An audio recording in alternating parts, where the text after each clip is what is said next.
When gloom takes hold of you, restore the ideal condition of your soul, the fiery state of high vibration. Fiery enthusiasm burns away depression.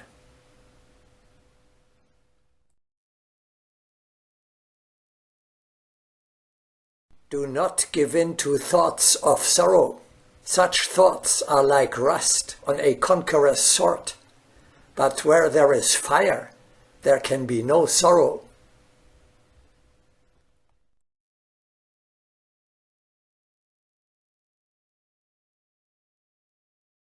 Depression reduces vitality, but exaltation creates a beautiful renewal.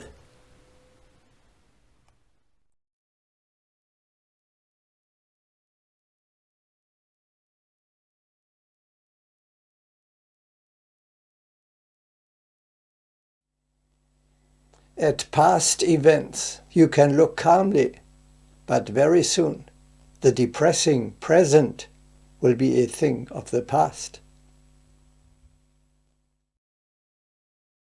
What weighs you down today will lose its meaning in retrospect tomorrow.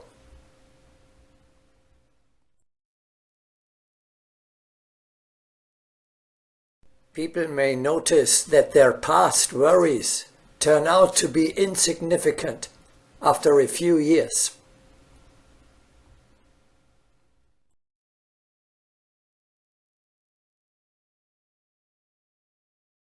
You overcome the hardships of the present by striving to the future.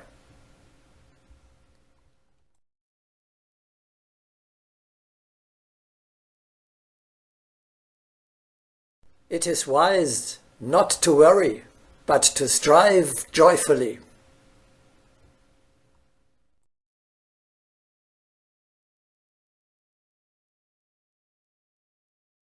The striving into the future is the best liberation from the earthly husk. Only the future can liberate one from the burden of sensations. Many remembrances, regrets, offenses, and unnecessary things of the past only repulse the already formed magnetism of the future. The magnetism of the future is a great moving force, and it must be understood as an absolute reality.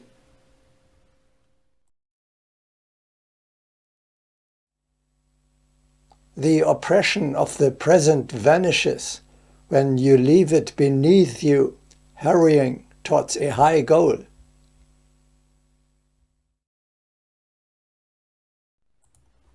An experienced physician advises the convalescent not to think about his past illness and urges him to think about the future and about favorable circumstances. The manifestation of the future will kindle the heart. The most oppressive thing can be dispelled only because of the future.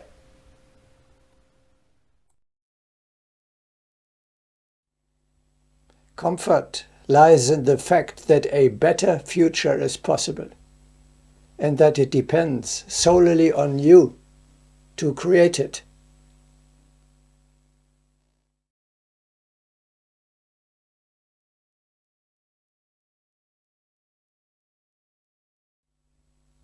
The cure-all for melancholy is look upwards. Confidence flows to you from the clear consciousness that you are walking the spiritual path to God and are firmly attached to hierarchy.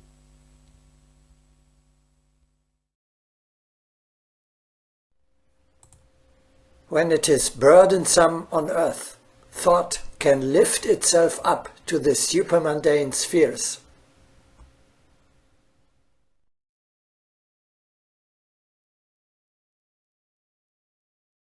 Even in the greatest distress, there is always a way out.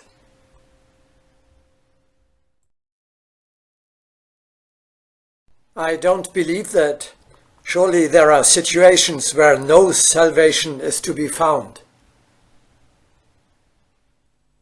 Yes, but only on the material plane. Your soul, on the other hand, can always retreat to its supermundane home, where it is safe, where it is invulnerable, where there is only peace, tranquility, and joy.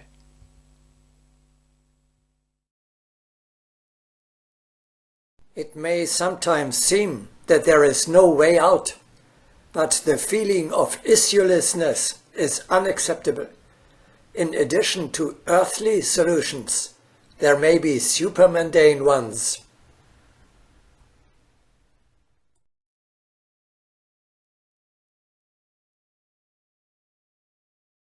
Even the most imperfect turn to the supermundane brings blessing. The heaviest everyday worries do not deprive one of a moment to lift oneself up in thought. A flight to the supermundane brings relief.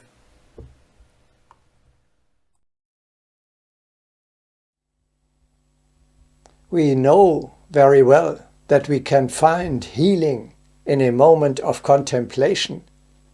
Why is it so difficult for us to get used to the regular application of this remedy?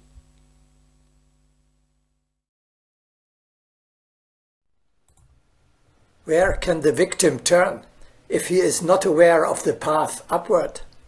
For those who know the bliss of hierarchy, there can be no such thing as issuelessness and despair.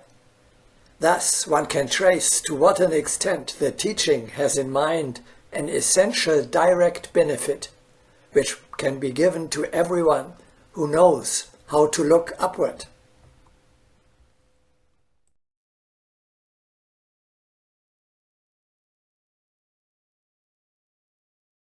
Striving upward is not natural to man when the spirit suffers.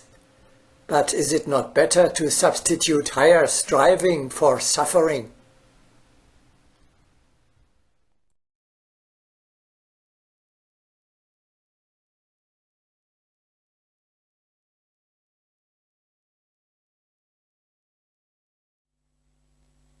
The spiritual exercises, elevation, and communion with the higher world meditation reliably eliminate despair.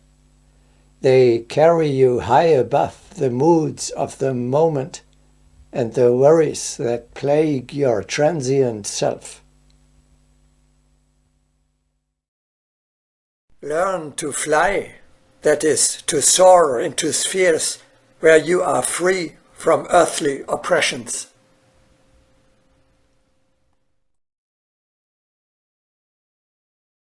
It is very beneficial to get used to flight into higher strata while one is living in the earthly world.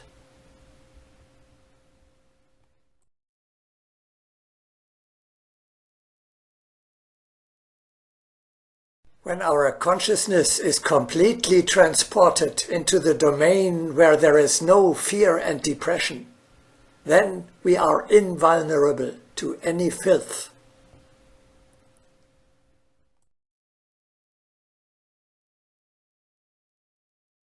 Comfort and strength flow to you from the connection with your teacher.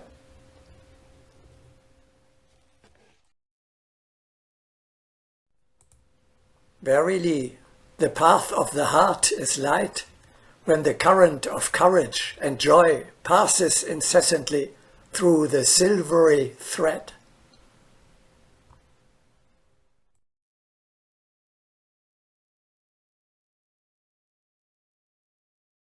Above all formulas, there exists the power of the Spirit. One has but to unite it through one's heart with the hierarch in order to become invulnerable.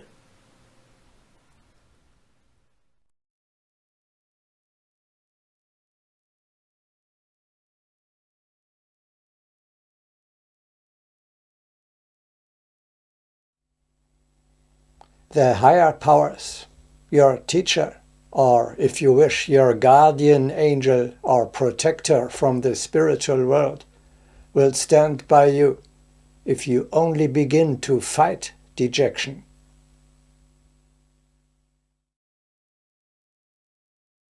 You who are suffering with its demonical force, take one brave step toward staying its advance, toward routing its hold, and you will immediately feel the lodge forces pouring in and through you to help you. It is not hopeless. There is no strain, no burden too great for us to help you eliminate, if you will but work with us.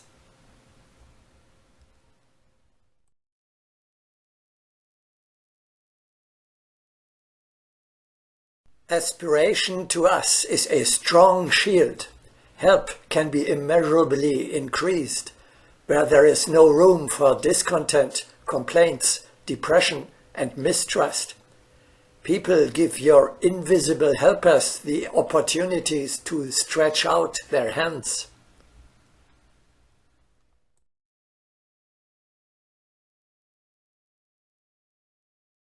As long as you give in to a gloomy mood without resistance, you are not accessible for support from above.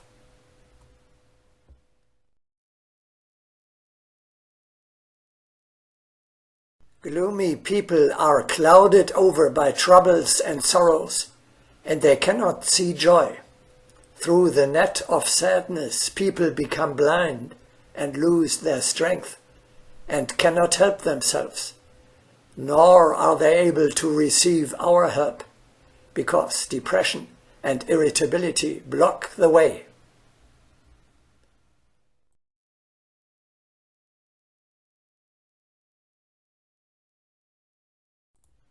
Do not give in to despair, for by doing so, you reject the higher help.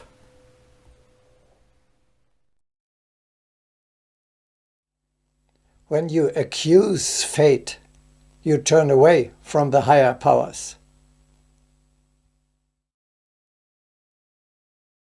Completely inadmissible is self-pity. When a man cries out, "Why?" he is thinking neither of the past nor the future. He isolates himself from the higher forces, as if accusing them.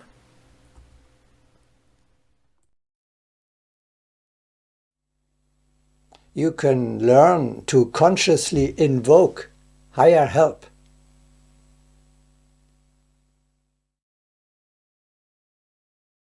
People do not know how to invoke the forces of light when threatened with danger.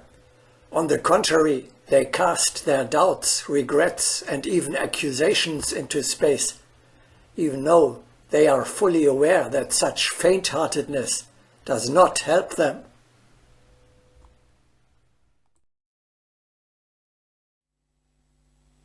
Help from above can only be expected at the very last moment. So you yourself must first do everything that is in your power.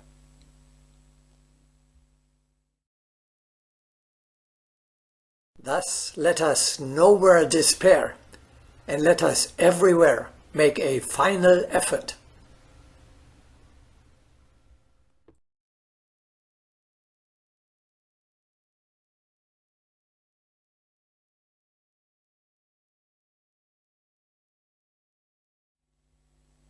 In an emergency, you may transfer your sorrow to your teacher.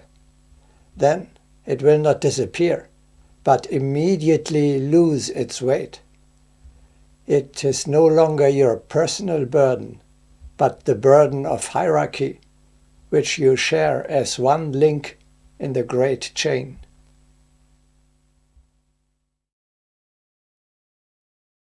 If you feel an unbearable anguish of the heart, transfer it mentally to the hierarch. Thus you may join your heart with the inexhaustible source, hierarchy. In case of need, one may even orally address the hierarch. Upon all steps of hierarchy, there is the same transmission and communion. And how majestic is this ladder of immeasurable help!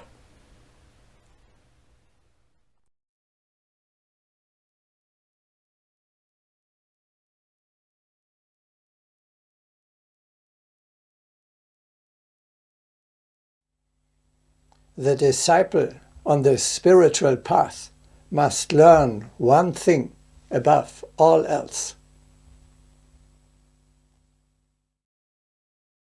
Overcome the sorrows, hardships and difficulties of the earthly world by spiritual means. This is one of the most difficult and most necessary exercises. The power of your spirit proves itself precisely by whether you achieve this feat even in an outwardly desolate situation. The habit of the old man to give in to despair, or in difficulties to seek material instead of spiritual comforters, weakens his higher, eternal being. It testifies to ignorance if you attach considerable importance to the external circumstances. For your spirit, the gross physical conditions are certainly meaningless.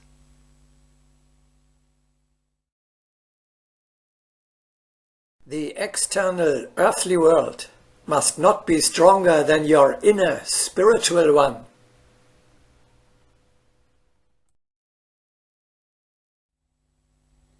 It is not the vicissitudes, the ups and downs of everyday life that count. What matters is to take the proper attitude towards them, to bear them with dignity.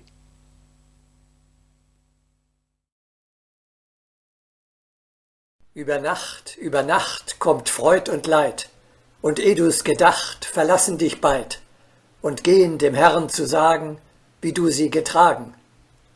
By night come joy and grief, and before you're aware, both leave you, and go to tell the Lord how you have borne them.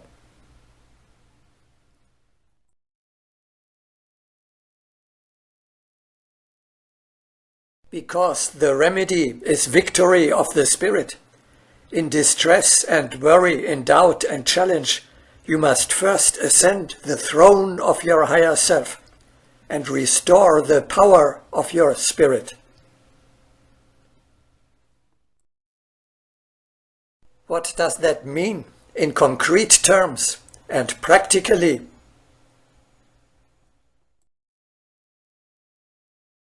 Before you pay any attention to the external circumstances, first assume the mental attitude of an immortal, a disciple of the Brotherhood, or a king of the Spirit.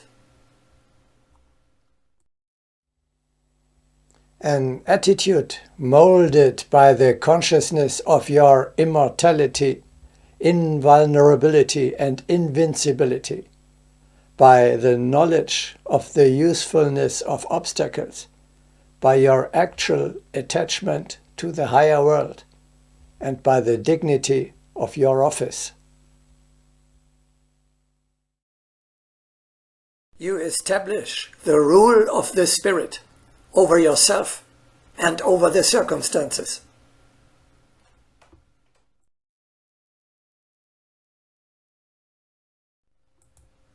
The teacher instructs you to keep your spirit unyielding.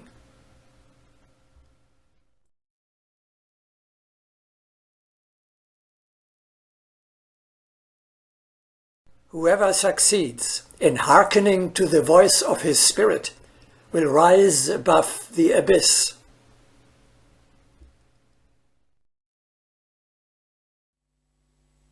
Only after that may you look on the earthly plane for solutions, which, depending on the situation, may or may not be available and discoverable.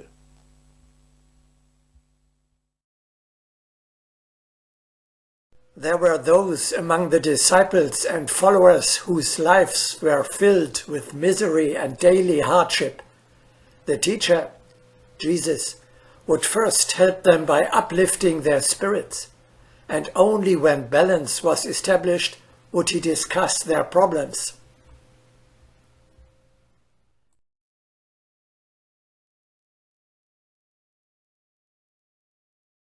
Here lies the mental battlefield of the future. A spiritual warrior who is unable to maintain a sublime state of mind has already lost the battle.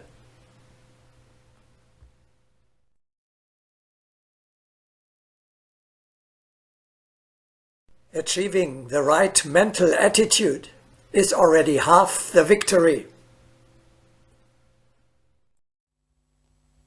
If in distress you fall back to your lower self, and from this position look for a way out, you rob yourself of your best possibilities, of the great powers of your eternal individuality.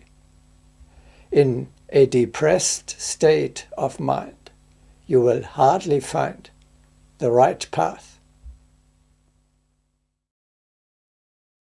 Only when your spirit is unshakable will your psychic energy begin to work.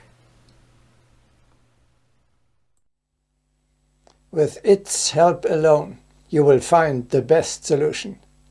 There is no difficulty a strong spirit cannot overcome.